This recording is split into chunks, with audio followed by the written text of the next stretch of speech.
And we are recording. You want to introduce us, Mona? Sure. Welcome everybody to the Lord Meher book reading. It's another Thursday. We are on page number 2512. Rosalie will be starting the reading today. Thank you.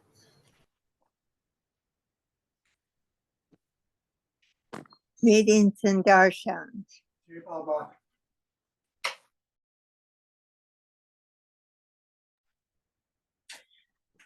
As arranged, 50 coolies came up the mountain at noon to carry all the luggage down. Baba, the mandali and all began the descent at 4 that afternoon. Jal Karawala met them on the way and took a few photographs. Footnote: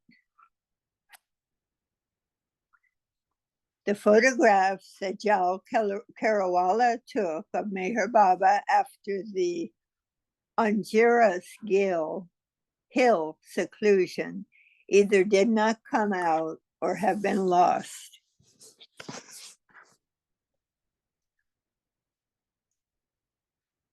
Baba reached Gatula in the evening and immediately left by car for Damtari. He was to rest in Gatula for a week, but as usual, Baba's, quotes, rest, end quotes, consisted of constant and arduous activity. The Mahanadi River was flooded, and it took them hours to cross it. All 3 cars got stuck in the mud and had to be towed out by bullocks. At midnight, one of the cars broke down in the middle of a dense jungle. With difficulty, they reached the dock bungalow at 2 a.m. and rested for a few hours.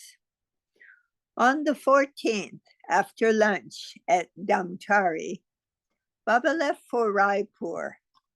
Arriving there in the evening, Baba left for Jhansi by train, accompanied by Adi Senior, Baidu, Gustaji, and Kaka. Pendu was sent to Mehrabad, where he resumed his duties of overseeing affairs there. Baba arrived in Jhansi at midnight on 15th November. He rested for a while on the station platform and contacted 2 musts in the morning. One was called Loba Must, who sat naked except for a loincloth under a tree in all seasons. He had gathered around him an odd collection of old tins, pots, and pans. The other must was Chun Shah, whom Baba found in an isolated room where he sat alone. At noon on 16th November, Baba departed for Mathura, the birthplace of Lord Krishna, where he contacted a few musts in nearby Vrindavan, where Krishna spent his childhood. In Mathura, Baba recontacted Inayatullah, the 6-planed must saint and chargeman of the city. Later, Baba contacted 2 musts named Chauliwala and Vishwamitra. Baba arrived in Lalitpur on the night of Monday, 19th November, 1945, and remained on the station platform. The next morning, leaving all their luggage in Lalitpur, they set off for Tingamgarh, where Baba contacted a very old must called Ali Allahi Shah Baba, who was believed to be 125 years old and supposedly had grown a new set of teeth at such an age. It looks like on here, on mine, it looks, is it AIL or it's ALL? Yeah. It's ALL. ALL. Oh, Sometimes I can't tell, like, yeah, this is good. That's better. Anyway, he apparently grew a new set of teeth. Allahi did not show his advanced years. However, he had lovely bright eyes, and Baba sat with him for a considerable while.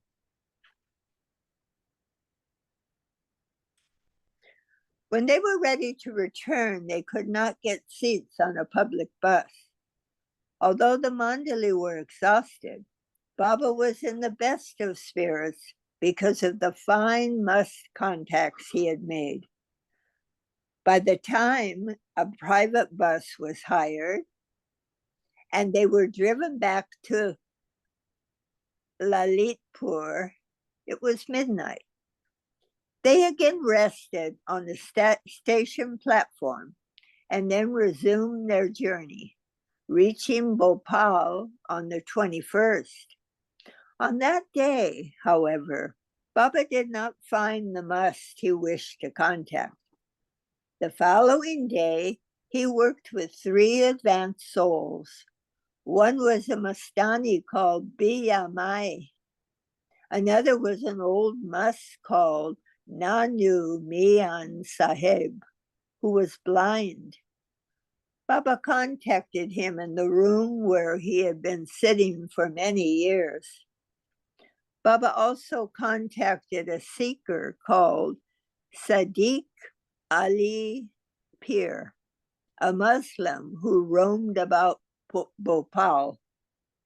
Finally, in Bhopal, this tiring musk hunt came to an end. The musk trip in November 1945 was characterized by particularly severe hardships in traveling. As usual, it was done entirely by third-class train, and each time when they had to enter and exit from the overcrowded compartments, they had to do so through the windows. On Friday, 23rd November 1945, Baba and the Mandali arrived in Pune. As previously instructed, Erich met them at the train station with cooked food from Bindra House. Baba went to see his brother Bairam at Baba House. Footnote: in Meher Baba's honor, in June of 1946, is that 6? Yes. Yeah. The name of the area where Baba House is situated was changed from Butler Mahalla to Meher Mahalla.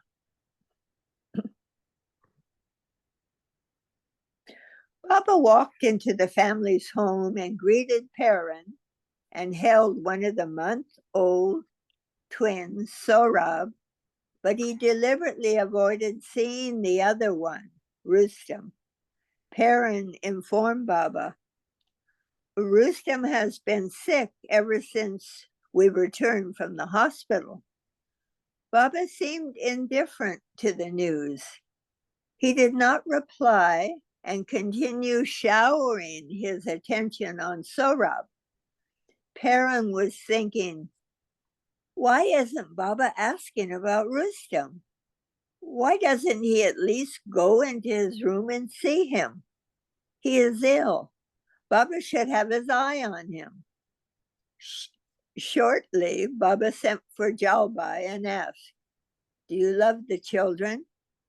Jalbai replied, they are my nephews, so naturally I feel love for them. Baba put the question to Bairam and he said, of course I love them. Baba then asked Perrin, who answered, "The children are yours, Baba, though I am their mother." Baba spelled out, "Rustam will die." Regardless of what she had said, Perrin was shocked and frightened by these words. Baba stepped outside and began walking briskly on the veranda. For 10 minutes, he paced back and forth, and Behram then approached him and informed him that Perrin was weeping. Baba entered the house and asked Jalbai, Behram, and Perrin the same question. "Do you love these children?" Each gave the same answer. So he said, "It means that you do not love me." Anxious, all replied, "That can never be, Baba." Baba wiped Perrin's tears and requested that she smile, which she did. He went and picked up Rustam and reassured his mother by saying, "I have my Nazar on him. Don't worry." Rustam gradually recovered, and the whole family was indebted to Baba. Okay, thanks, Rosalie. I'm going to pick it up from here. Baba left Pune and arrived in Way on 24 November 1945. Kakabaria went on to Bombay. The women Mandali were overjoyed at Baba's return after nearly 2 months. Baba caught up on all the news at Way and informed the women and men about his seclusion and Must's contacts. After a week, on Friday, 30 November, Baba left for Meherabad, leaving the women, as before, guarded by Krishna, Nilu, Vishnu, and Venkoba Rayo. Baba held a meeting of the Meherabad Mandali, in which they discussed the upcoming 1-month meeting. Baba announced his decision, which was sent to all concerned in the form of a circular on 4 December 1945. In it, it said, 1. A few weeks prior to the culmination of my Hyderabad stay, I had declared to the Mandali there with me that I shall, quote, die, unquote, spiritually in November 1945. Those with me at Angiras Rishi Hill, where I was in seclusion for a number of days and underwent intense spiritual activity during a conference of the 5 of us, representing intelligence, creation, preservation, destruction, and coordination, have seen me suffer in a manner that almost threatened my physical existence. 3. Since Meherabad is associated with the beginning and early stages of my spiritual activity, I have decided to culminate the momentum of my workings at my original place, that is, Meherabad. At Meherabad, I am going to retire in my crypt under the dome on the hill from January 1st, 1946, for spiritual relaxation for an indefinite period. Hence, the often postponed meeting of signatories, due to be held in February 1946, is hereby finally postponed sin die, without a day being appointed. And 5, under these particular circumstances, the 1-month meeting may be fixed by me at any period after January 1946, and the signatories will be informed to join the rally within 10 days of receiving notice, unreservedly, at any cost or consequence. And 6, as usual, all the signatories should sign and return the circular after making a careful note of the above points to Datu Mahendarj, Kings Road, Ahmednagar. That afternoon at 5 o'clock, the Mandali were divided into 2 teams and a volleyball match was played at Meherabad. Anna Saheb Kali was the referee, Sailor the captain of one team, and Sidhu of the other. On Sailor's team were Adi Senior, Baba Das, Babu Kambli, Shagan, Don, Gani, Ramju's son Kasam, and Kashaya, a servant. Footnote.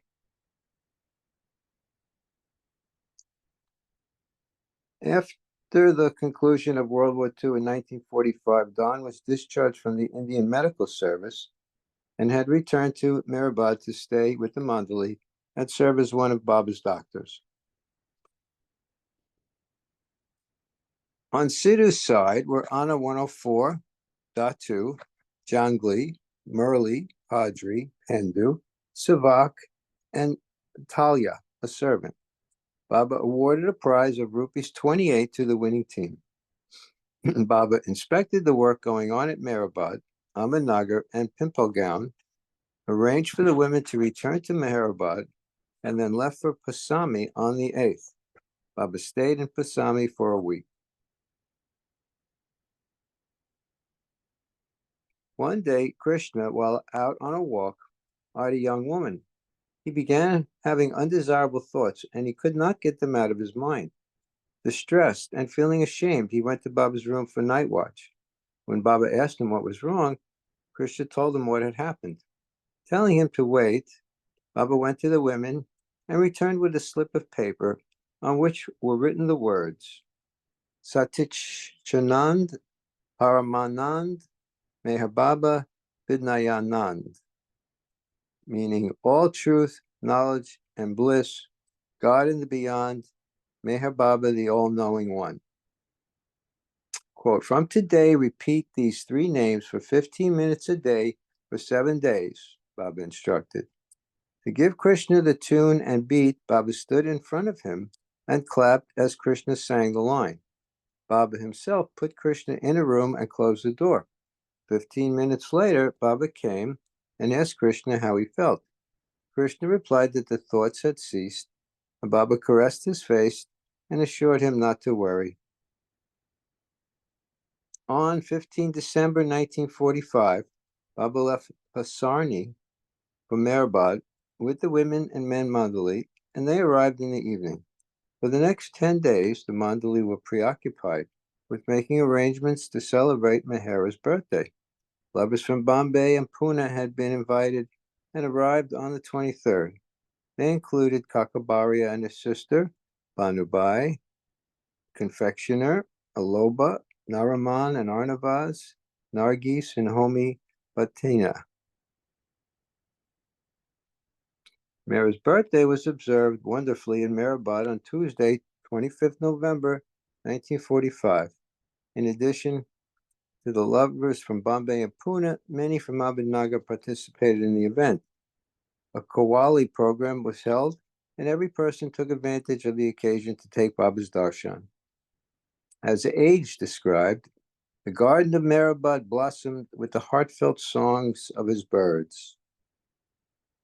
In the excitement and joy of celebrating the birthday of the Queen, sweet melodies in honor and praise of the garden's Lord filled the air. Age after age, when the Master of Creation descends on earth to freshen and revive its sagging spirits, only one such woman has the blessedness of becoming the garden's queen. The chance is given only to the woman who has done penance birth after birth, and the tears from the lamp of her penance enhance and water the garden's beauty. The good fortune of becoming queen in this age went to Mehera. Words are insufficient to describe her destiny. That heart in which the lamp of purity burns is worthy of gaining this honor, and in the descent of Meher, Mehera will be worshipped side by side with her beloved Baba. After the birthday on the 26th, Baba had interviews with the guests and instructed various close ones who were working to spread his name and message. About their activities, Baba Das had come to Meherabad after journeying to northern India, where he had spread Baba's love in the Hamapur district of Uttar Pradesh. Years later, the whole district would fall at Baba's feet. This was the method of Baba's work. Using someone else as his medium, he would fulfill his own objectives. Baba directed Baba Das and Vibhuti to go to Madras for his work and to return to Meherabad on the 15th of February, 1946. Sadashiv Patel of Pune expressed his willingness to dedicate everything to Baba, and Baba assured him, "When the time comes, I will accept your offer. For now, just wait and take it that your everything belongs to me." Baba permitted Waman Subnis to begin a diary. Waman had lived with Baba in the early days of Meherabad and Toka and was now staying with his family. Dake had disobeyed Baba's order not to marry again and had been banned from coming to see Baba. Dake regretted defying Baba and repented greatly. Frequently, through Adi Sr., he would send messages to Baba. After almost a year, Dake came to see Baba in Meherabad on the 26th with his wife, Sanjivani. Baba asked the Mandali present, "How should I punish this scoundrel for his disobedience?" Okay, next reader, please. Is that me? Yes. Okay. Everyone suggested some light punishment, and Baba observed, "Were I to punish Dahake, what would be the difference between me and you? I had picked him up from the dirt, but he has again fallen into it. Still, I will pull him out." Baba forgave Dahake and embraced him. Then Baba asked every member of the Mandali to embrace him. The punishment for his disobedience was forgiveness from the infinite ocean of mercy. Dake's son, Sudhakar, was in poor health, so Baba kept him with the Meherabad Mandali for treatment. Within 1 year, he regained his strength and recovered. Baba gave Nariman and Arnavas instructions about installing a headstone over Chandji's grave in Srinagar, Kashmir. They went to Srinagar 8 months later, in August 1946, to pay their respects, and were there when the stone was laid. It had been prepared in Lahore and was taken to Srinagar by Baba Das. The simple monument read, "From Rose H. Dadachanji, Chanji, an ardent and a very close disciple of Sri Meher Baba of Ahmednagar, Deccan." Everyone left Meherabad for their respective homes on the 26th of December, and Baba occupied himself with seeing to arrangements for his seclusion there. He took the women to an early morning film at Saroj Cinema on the 28th. Minu Karas, Nais Dubash, and her 25-year-old daughter-in-law, Radha, were permitted to see Baba at Meherabad on the 27th and 28th. Radha Dubash's story is interesting. Nais Dubash was a devoted lover of Meher Baba, but her family, especially her husband, was antagonistic towards Baba. She used to sneak away to visit Baba whenever she had the opportunity. And she had always taught her children that Meher Baba was God. Radha, on the other hand, had no faith in Baba whatsoever. In 1944, she was engaged to marry Niza's son, Adi. When Radha found out that he was a Baba lover, she was shocked. But she decided to go through with the wedding because she loved Adi and was sure her love could draw him away from this Meher Baba person. Meanwhile, Minu Karas, Adi's cousin, and Adi's mother would constantly talk to her about Baba. And since Radha was the prospective daughter-in-law, etiquette demanded that she listen though she was not interested or impressed. Radha had been a very religious child and somewhat romantic. She had always had a secret wish that when she got married, God should bless her wedding in the form of a slight drizzle, a few sprinkles of rain, as a sign of his blessing. Just one day before her wedding in Karachi on 1 July 1945, she had been hearing so much about Meher Baba's greatness during the last months that she issued a challenge to him. If you are what they say you are, you will send me heaven's blessings on my wedding day. She promptly forgot all about the ultimatum in the hectic hours preceding the large and lavish ceremony. Karachi is such a dry city that it hardly ever rains. But on that July day, suddenly the sky grew dark, and without warning, it rained very heavily, more than an inch. Within half an hour, there was knee-deep water in some parts of Karachi. 800 guests had been invited to the wedding, but only 100 to 150 came. The rain lasted until the end of the ceremonies. When Radha first met Baba at Meherabad, he called her and her husband to him and asked if they had any questions. I think it's Rhoda, Eve. Go Oh, ahead. okay.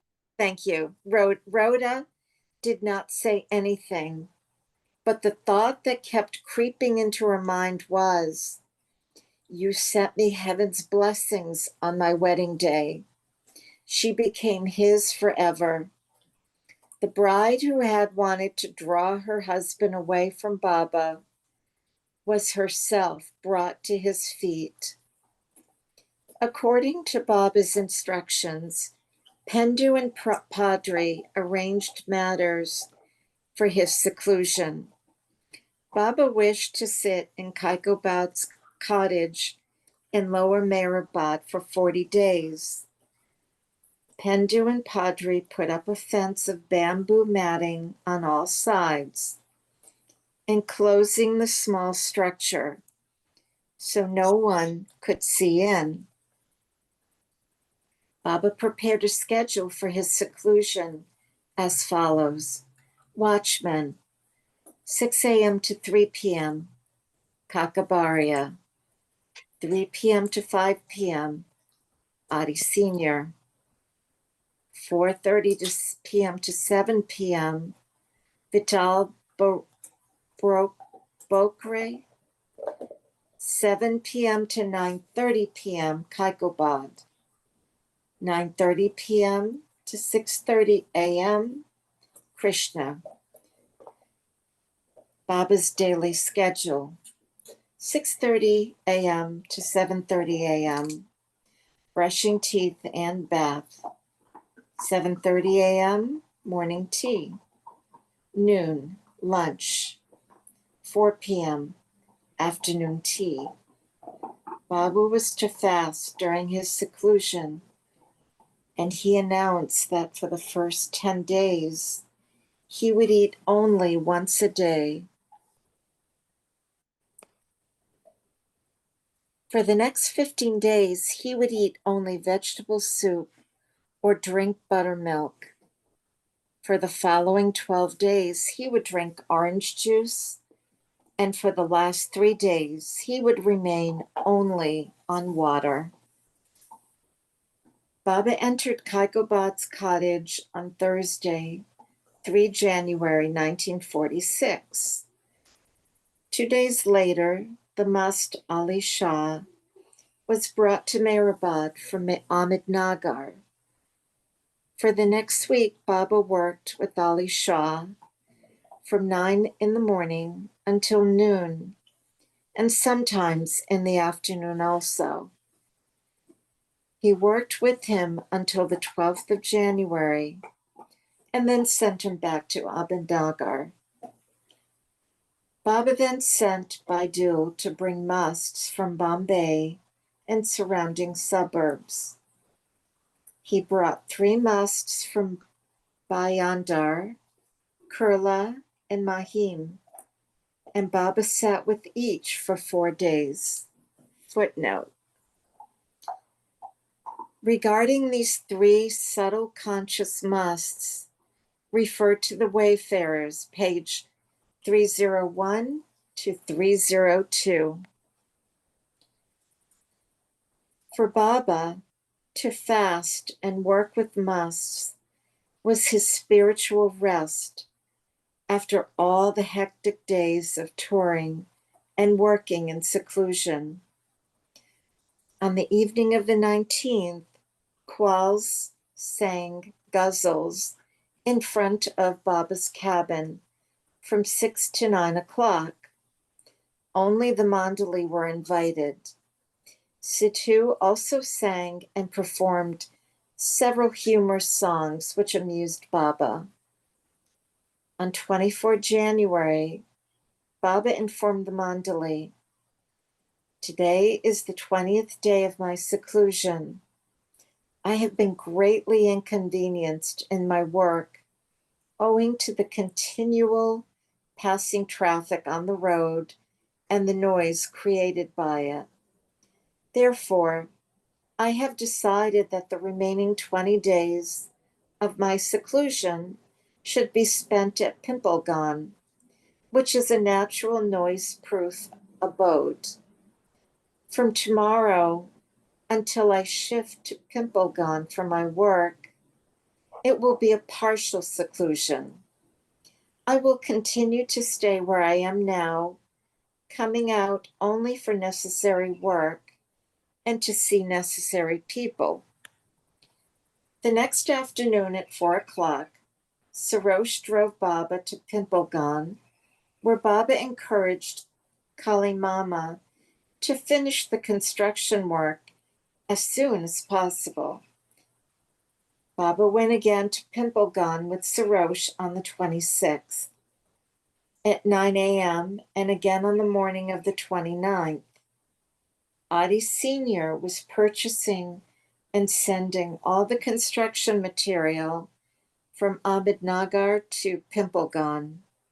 Okay, that's it. Thank you, Eva. Mona, why don't you pick it up from here? Can you just point out where exactly it is on this page? From Kashmir. Okay, thank you. From Kashmir, without any prior information, Habibullah Beg arrived at Mehrabad to see Baba. Baba asked him, "Why did you come here? If your father dies in Kashmir, I will be blamed." Habibullah replied, "My father's health is quite all right now." Baba ordered him, "Go back and remain there in Kashmir." Baba paid his traveling expenses and gave him a letter for Daulat Singh.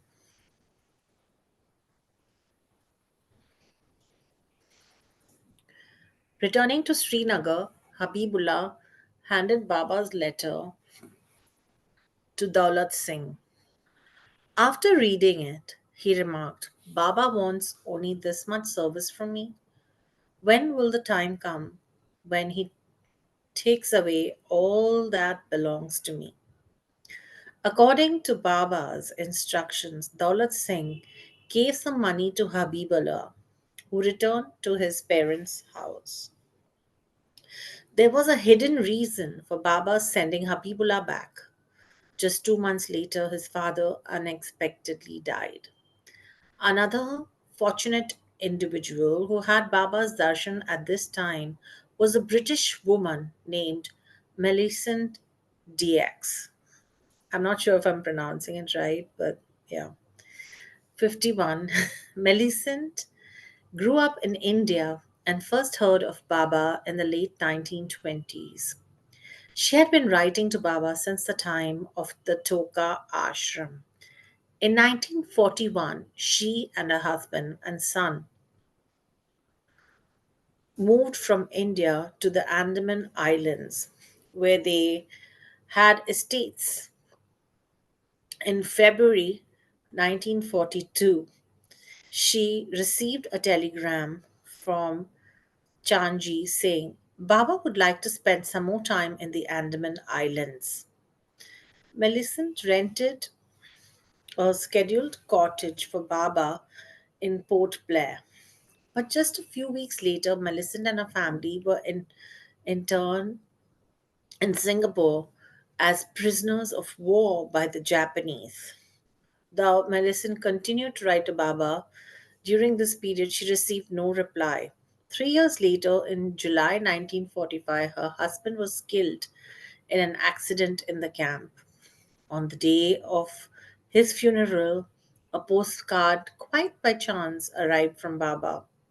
In it, Baba informed Millicent that he had received all her letters and he told her, all will be well, be brave, I'm sending you my blessings. Baba's words were, of course, a great comfort to her. 1 month later, Millicent was released from the camp and sent to a hill station in India to recover. By January 1946, she was in Bombay, so she took the opportunity to request for Baba's darshan, which he granted. But when Baba went into seclusion, Adi Sr. cabled Millicent not to come. She had already left and arrived at Mehrabad on 19 January. Baba did not see her, but sent her up the hill to meet the woman Bandali. Millicent took it as a test and accepted Baba's wish. She spent the night at Kushru quarters and returned to Bombay the following day. 2 weeks later, when Baba eased his seclusion, Millicent was written that she should come to Mehrabad at Baba's expense, where at long last she had her beloved's darshan. Since Baba entered seclusion on 3rd January 1946, he had not been up the hill to see the women, but he did go to see them on Saturday, 2nd February, calling Rano and Kitty to him in private. He informed them, I am shortly sending Irene and Margaret to Europe for my work, keeping both of you here. Although they were sorry for Irene and Margaret, they themselves were thankful to be allowed to stay.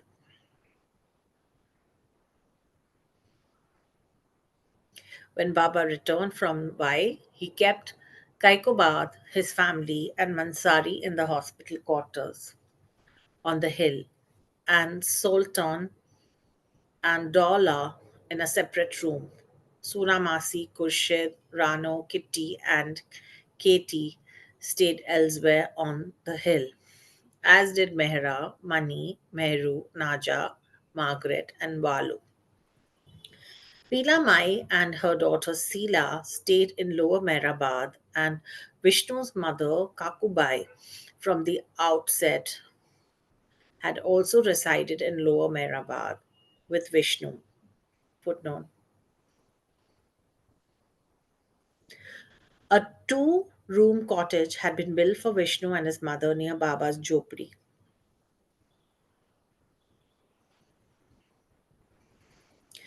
In the family quarters near Arangaon village were Savak Kotwal, his wife Nargis, and his daughter Hila. The other two children were studying in Pune. Chagan and his wife and daughter were also accommodated in the family quarters, as were Jangle and his family, and Sidhu and his wife Radha. Anna Sahib Kale, Anna 104, Don, Gustaji, Kalimama, Khak Sahib, Mudli, Neelu, Padri, Pendu, Ramji, Ju, and Sailor were among the Mandali staying at the old mess quarters, their residence in Lower Mehrabad. After seeing to everything at Mehrabad, Baba left for Pimpalgaon when Mehra, Mani, Meru, Naja, Margaret, and Walu on Sunday, 3rd February 1946. He was accompanied by Don, Gustaji, Kaka, Krishna, and Neelu. Venkubarao had been sent back to his home in South India with instructions to look after Bairamangla property. In Pimpalgaon, Baba resumed his seclusion in a room. Footnote: the room was later occupied by Bendu. On the 5th,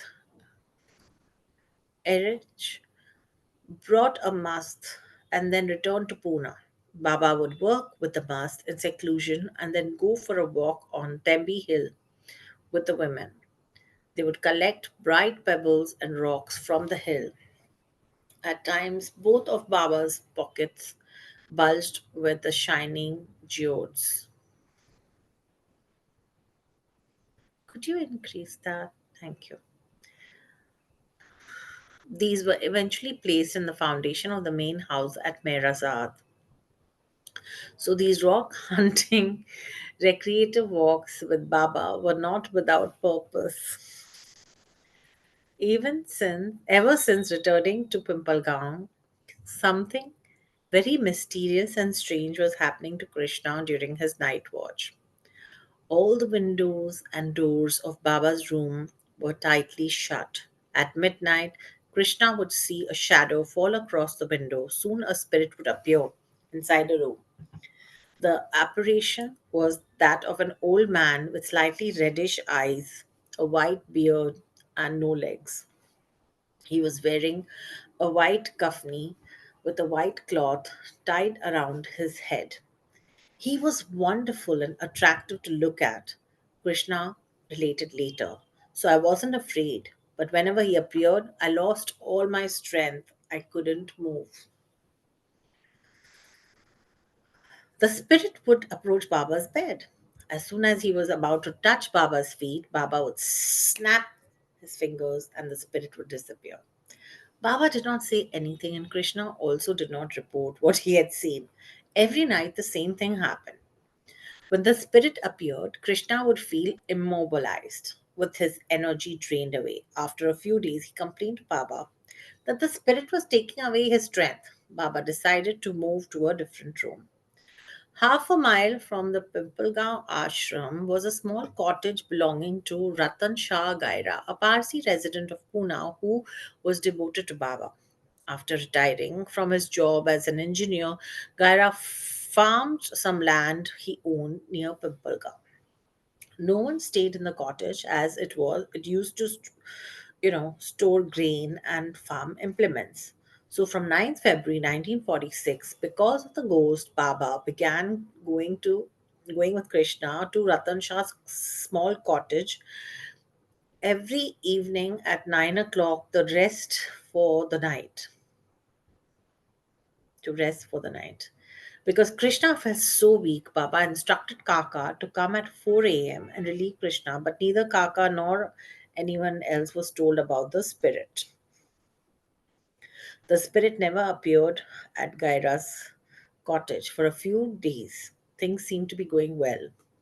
When one night, about 2 o'clock, someone knocked on Kaka's door. Kaka, wake up! The voice cried. It's 4 o'clock. Kaka sprang out of bed, frightened that he would be late, and ran from Pimpledown to Gaira's cottage. From the window, he shone his flashlight on Krishna's face inside. Krishna came out and asked, Kaka, why have you come so early? Next page. Early, Kaka said. What's the time? Why did you wake me up? It is 2 a.m., Krishna informed him. I did not wake you up. I'd been here with Baba all the time. How could I have gone to your room and left Baba alone? Kaka returned puzzled. Who has roused him in the middle of the night? The next night, the same thing happened. After 3 or 4 days of being awakened early, Kaka also saw the apparition. He told Baba that he could no longer do his duty because the spirit kept waking him up. The next day, Baba shifted back to Pimpalgarh. At midnight, the spirit appeared. Baba himself got up, opened the door, and went out. At 12:15 a.m., he came back into the room. He was covered with sweat. He closed the door, indicated to Krishna that he wanted to change his clothes. He then washed his face and went to sleep. From that day on, the spirit never returned. Krishna wondered about it, and on the third day, he asked Baba, "I have not seen that spirit lately. Why hasn't he come?" "The work is finished," Baba motioned. "What work, Baba?" "I'll explain." Baba replied, "Remind me tomorrow in front of the monthly." The next morning Mona, at 8. hey, Yeah. Mona, I think maybe it's time to stop. I think maybe we could pick this up next week right here. What do you Shall I think? finish the page and then we pick it up from there? Is that okay? Yeah, that sounds reasonable. Go ahead. The next morning at 8 o'clock, Krishna came. Even though he would normally be sleeping at that hour, Baba asked why he had come, and he reminded Baba about the spirit. Baba spelled out the mandali, asked Krishna what was going on every day. Krishna related what had transpired, and Baba explained. The spirit was a great and powerful man. If he wanted to destroy the world, he could have done so within a second. He was that powerful.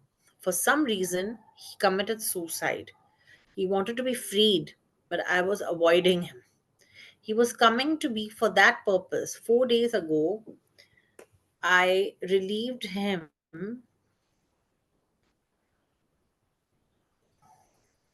Okay.